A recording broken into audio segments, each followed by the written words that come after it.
Have you ever played a game that called you a predator for not liking it?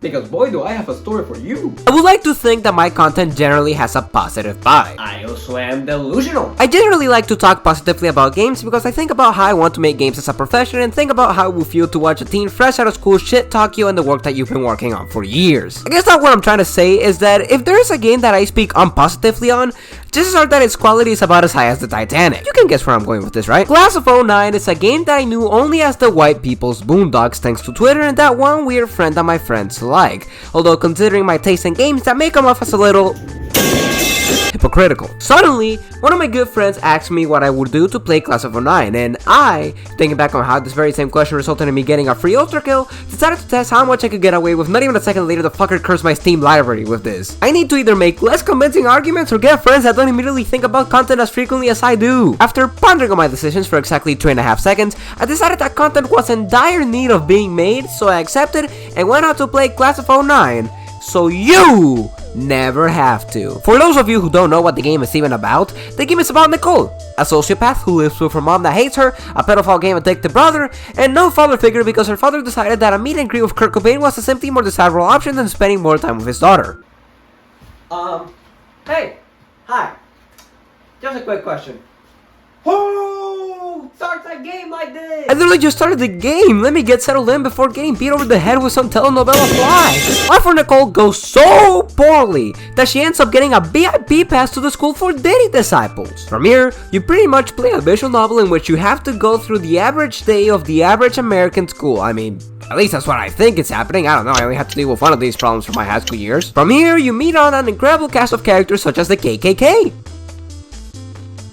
I mean, the joke can end right there. One of the endings is literally the school becoming a white supremacist group. Most of the characters that you're gonna meet here have a quirky gimmick, as some may call it. They're probably normal people if you ignore what they try to sell you on. But let's get back on track and play the game, shall we? All your journeys start with you deciding on whether to humor this fellow on his school tour. Although no matter what you pick, the rest of the day before lunch goes a little bit like, What the fuck am I playing? from here on, you meet Jekka, part-time friend, part-time racist. If she and Kanye was met during most points of his career, then they would probably be the best of friends. Maybe she could also get some of that mattress, who knows? She somehow becomes friends with the local sociopath and we go on our merry ways until the second day, which seems normal until... well, shit, I thought I was joking about the Diddy part. This shit 5 nights a Diddy's for real. Get me out of here. Why is humoring him one of the options? After doing what I can only assume is the logical option and get that registered offender to actually become a registered offender, I'm greeted to... This might sound fucked up, but I'm almost happy our gym teacher was a pedophile. yeah, I couldn't have put it any better myself. Eventually, one thing leads to the other and I end up offending Falco-kun, who does something that is entirely reasonable. He takes a suggestive picture of someone who's still in the free trial of life. Fucking hell. And here I am working at McDonald's. Lovely. And that was Class of 09. Overall, it was an interesting experience, but I am glad that it is done and over with. What do you mean there's 14 more endings? Yeah, this is what my experience from Class of 09 went from alright to not alright. Now, something that I mentioned previously is that the only thing that I knew about this game is that people constantly called it white people's Boondocks, and that was something that I could never confirm nor deny because I never actually played the game on my own. But now that I have two good counter-arguments to those statements. One, Boondocks is actually funny, and two, Boondocks is actually good, but also 3, this is just hell of a boss humor. You know how people constantly flame a series or anything that tries to seem deeper than it really is by spamming 1,000 curse words a minute? That's just the fucking writing in this game. Whenever I think about what to write about this game's writing, it's like I was part of the Library of Alexandria pre-installed in my brain. There's so much that I can say to the point which I'm at an actual loss for words at how you can make a product like Class of 09. So just go back to the good old reality of saying, esto es una mierda! Ah! The game is just like... damn it, it's so dumb. It's so fucking dumb.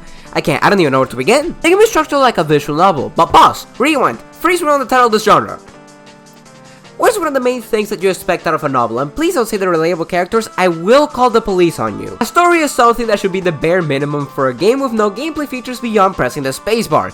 Yet somehow, Class of 09 excels as it basically features no story. That's right, you paid $10 for nothing else other than jacking off of a cheese grater for the love of the game. Every trace has about as much depth as a paper cut, and it's like fucking crazy. I'm so angry here.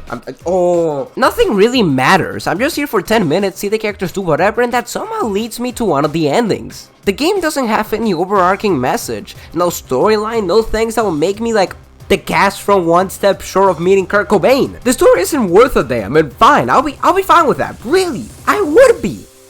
If at the very least the writing was of decent quality. You already know what I'm about to say. Class of 09 is the first game where I am convinced the author not only never talked to a woman, but also never talked to a man.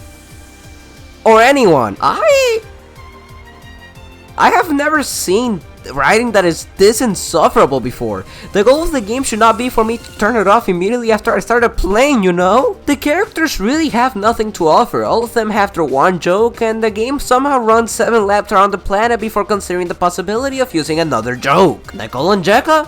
Drug addicts, bad students for the most part, constantly shit-talking the entire school, saying a lot of curse words in a single sentence.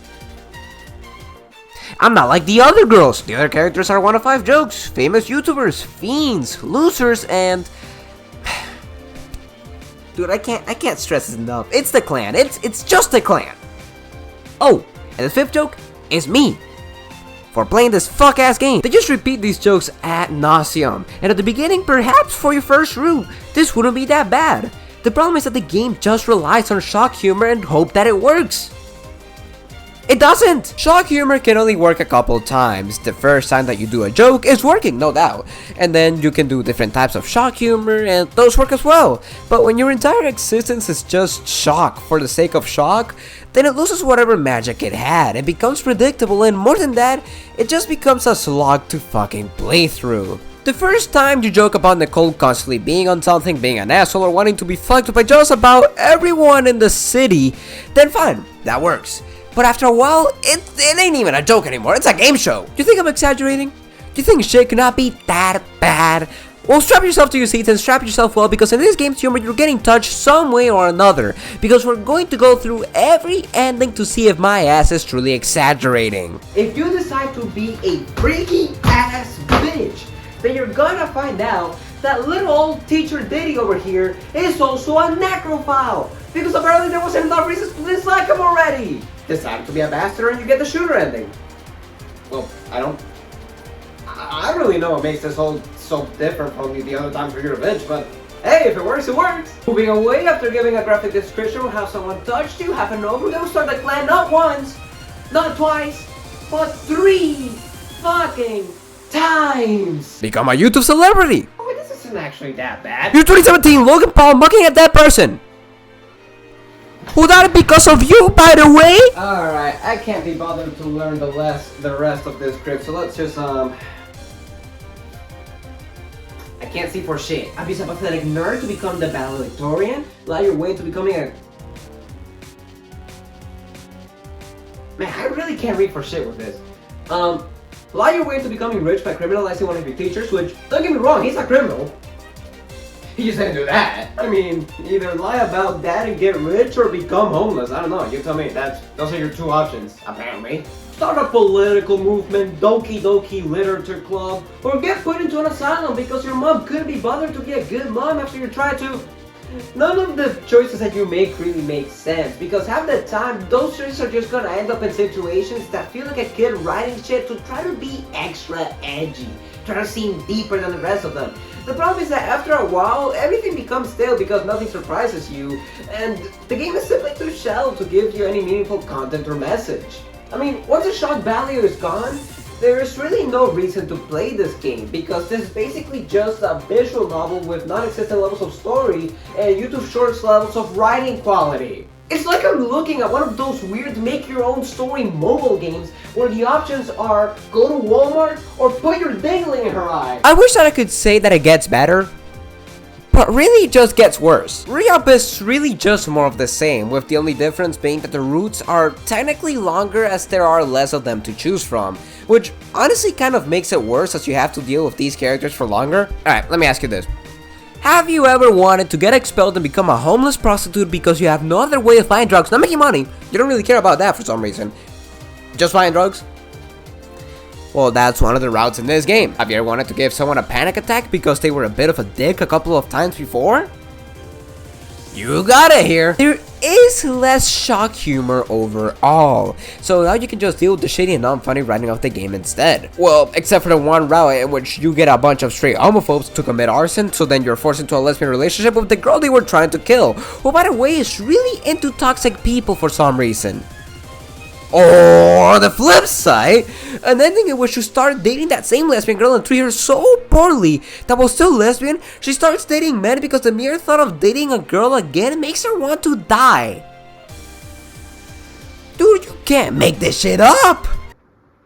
Do I really have to talk about the Jekka one? Flipside is the newest and hopefully the last game in this godforsaken series in which you play as Jekka, the resident part-time racist. This is by far the worst game in the series, one of the worst ways to spend $15, and the worst offender when it comes to using shock humor. I mean, fellas, do you know how bad you gotta be as a game for one of the first search results that I see about said game is free download? It basically reaches fetish status multiple times. It's a route purely dedicated to fucking feet and fucking feet. Fellas, have you ever wanted to see something like this? Well, what the fuck is wrong with you? You run over the one actually decent human being in this fucking game. Could Jeffrey become Logan Paul again? And I don't know. How about becoming a slave in a Middle Eastern country? Because surely painting them in a bad light during this point in time is a great idea, man. The Class of 09 series makes me angry. Could it have become something good? Well, let me put it in a language that y'all can't understand. Pues coño.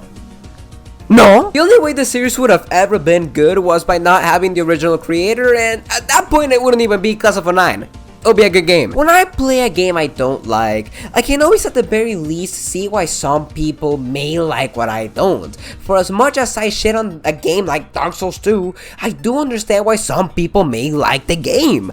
Same with something like, I don't know, Sonic Adventure 2, Sonic Heroes, whatever. But for this game, I just legitimately can't understand why someone would like it. The humor sucks, the story sucks, the characters suck, literally just about everything sucks. The game was one of the most impressive wastes of money that I ever participated in, and mind you, a friend gifted this to me. And as I am writing this script, I hear that the creator is not the greatest person, which, I mean, considering the fact that they call anyone that doesn't like their games a little crusader, then that makes absolute complete sense. You should never play these games. Ever! But you know what? That's fine. Because I play these games, so you never have to. Well, that's all the time that I've had for today. I'm just a real human on the internet. But hey, just call me Suda.